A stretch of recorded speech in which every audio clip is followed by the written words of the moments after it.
financial freedom. Hi, my name's PJ, and welcome to our short presentation. Have you ever wondered how the rich keep getting richer while broke people stay broke and the middle class seems to be shrinking? Well, this isn't nearly as mysterious as it may appear when you examine the specific differences in how broke people, the middle class, and the rich spend their money. Now, this is such a simple concept, yet so profound, it nearly knocked me out of my chair when I finally understood it. I'm going to show you exactly how the rich spend their money, and you can evaluate for yourself why they keep getting richer and the broke keep getting broker, and why the middle class remains so stressed out. Now, to get started, I'd like to review some financial terms we'll be using during this presentation. The terms that you need to be familiar with are cash flow, which means money you bring in, expenses, which means money you spend, assets. Now, this is the most confusing one. You're probably familiar with the traditional definition of an asset, which is something you own or have equity in. However, back in the 1990s, Robert Kiyosaki introduced us to a new definition of an asset in his groundbreaking Rich Dad, Poor Dad series of books. Robert taught us that an asset is something that pays you, and that's the definition we'll be using here. Liabilities is the last term, and it's defined as things that cost you money. As an example, a house is typically viewed as an asset, but can it actually be a liability? Yes. With our revised definition, anything that costs you money is a liability, not an asset. If you have a mortgage, your house is an asset to your banker because it pays him or her every month. But could a house also be considered an asset to you? Yes, in the right circumstances it could, when it pays you money. Let's say you buy a house and you rent it out, and it paid you a positive cash flow every month after all expenses. That would then be considered an asset. Now, one more time with the terms, just to be very clear before we continue. Cash flow is money you make. Expenses, that's money you spend. An asset pays you, and a liability costs you. Now let's take a look at how broke people spend their money. Now, when I say broke people, I'm not referring to the destitute. I'm speaking about that large portion of our society that lives from paycheck to paycheck and who never seem to have any money. In fact, most times there's more month left at the end of their money, and I'm sure many of you can relate to that group. On payday, broke people buy what I'm going to call stuff. Well, what's stuff? Well, that's inexpensive things that people buy that they don't really need to survive. You go into someone's house and you can't find any counter or tabletop space in the whole house because of all the stuff on it. Their house and their cars are full and cluttered with stuff. Well, where do they get all this stuff? They buy it at the flea market, at the garage sale, at the dollar store, at the craft show. So cash flow comes in, and then it goes straight out the expense column to buy stuff. You see, broke people never really educate themselves on assets and liabilities. They justify buying all of this stuff by claiming that it costs so little.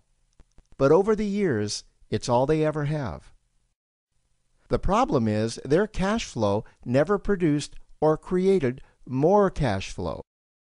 Now, please understand, I'm not undermining or taking any shots at this or any group. I just see a lot of financial difficulty out there, and it really doesn't need to be that way. Creating wealth isn't a mystery, it's a formula. The only reason someone doesn't create wealth is because they either don't know the formula or they don't apply the formula. Now let's take a look at the middle class. The middle class is the group that society mistakenly thinks are rich. They're not. Yes, they typically earn a six-figure income, and many of them appear rich, but it's what they buy with their money that keeps them prisoners of the middle class. What they typically buy are liabilities. Remember the definition of a liability? Things that cost you. By buying liabilities, the money gets pushed up and out their expense column. Liabilities are items like cars, boats, houses, airplanes, credit card debt. Now let's see just how this happens. The middle class gets a nice paycheck, let's say $10,000 for the month. They then split that down the middle and they pay their monthly expenses with half, and with the other half, they make a down payment on a new car. The car costs $5,000 down, and after they add on the insurance and the maintenance, that liability now costs $1,100 new dollars every single month. A few months go by, and they want a boat, then a vacation home, a Rolex watch on their credit card, a vacation on their credit card. And before you know it, their liabilities have raised their expense levels to near or above their income levels. They actually spend equal to or more than they make, meaning that they have to go to work and make a certain amount of money every single month just to cover their liabilities. The other important issue with both broke people and the middle class is that normally all of their cash flow is dependent on their own effort, meaning that they've educated themselves to exchange their knowledge and expertise for someone's money. Also, the money they earn is usually the highest taxed form of income. Here's an example. An attorney is knowledgeable about law, so people pay him or her in exchange for that knowledge on an hourly basis. The problem here is that if the attorney isn't sharing that knowledge with a client, then the attorney isn't making any money.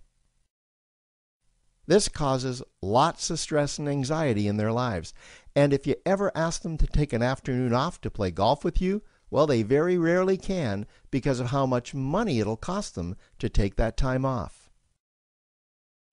On the surface, life's pretty good. The reality is that it's a roller coaster ride. That's the middle class. Now, I know this group very well because for a great deal of my adult life, that was me. Now let's take a look at how the rich people spend their money. Rich people acquire assets. Again, an asset is something that pays you. If you want to become rich, buy assets that earn you more money. The money cycle looks like this. Acquire assets that produce cash flow, invest the profits to acquire more assets that produce more cash flow, invest those profits to acquire more assets that produce more cash flow. The rich spend their money and acquire things that produce more money. Here are a few examples of assets that produce more money. Investments are the obvious ones: stocks, bonds, real estate. Education is another asset. If you learn how to do something that produces more money for you and you actually do it, that's buying an asset. There's a great quote that goes, "If you think education is expensive, you should see how expensive stupidity is." Another example of assets you can acquire that pay you are cash-generating opportunities, especially those opportunities that can create a passive cash flow. Passive meaning that once you build it up, the money continues to flow whether you're still building it or not. Here's a small example. Let's suppose you bought a pinball machine and you put it in a barber shop, and you don't spend any of the profits. You save them until you can buy another pinball machine and put it in another barber shop. This, by the way, was Warren Buffett's first business. If you don't know who Warren Buffett is, he's one of the top 2 richest men in America. The rich are extremely eager to find those passive cash-generating opportunities because those opportunities continue to pay them month after month, year after year, long after they've stopped working the opportunity. You know, I see this happen again and again with successful entrepreneurs. They find a passive cash flow stream that they build up, and it continues to pay them month after month, year after year. They then take those profits and multiply them in another passive cash-generating opportunity, and then again in another. In conclusion, here's what I've learned over the years. You can't find these passive cash-generating opportunities unless you're open to hearing about them. Then, once you find them, you must be willing to see what fits you and then act. Now, the reason I say this is that I once answered a hokey little ad that I ended up generating 7 figures from, simply because I answered that ad and then took action. These opportunities are out there, you just need to find them. You also must be opportunistic enough that when the right situation does present itself, you don't miss it. So remember, broke people buy stuff, the middle class buy liabilities, and the rich acquire assets, preferably cash-generating opportunities that can create passive cash flow. They then take that cash flow and invest it in another asset that produces more cash flow. That's the wealth creation formula. Now, I trust you found this introductory information helpful. Now, to learn about one of the greatest cash-generating machines on the planet, click on the link below to proceed to step 2.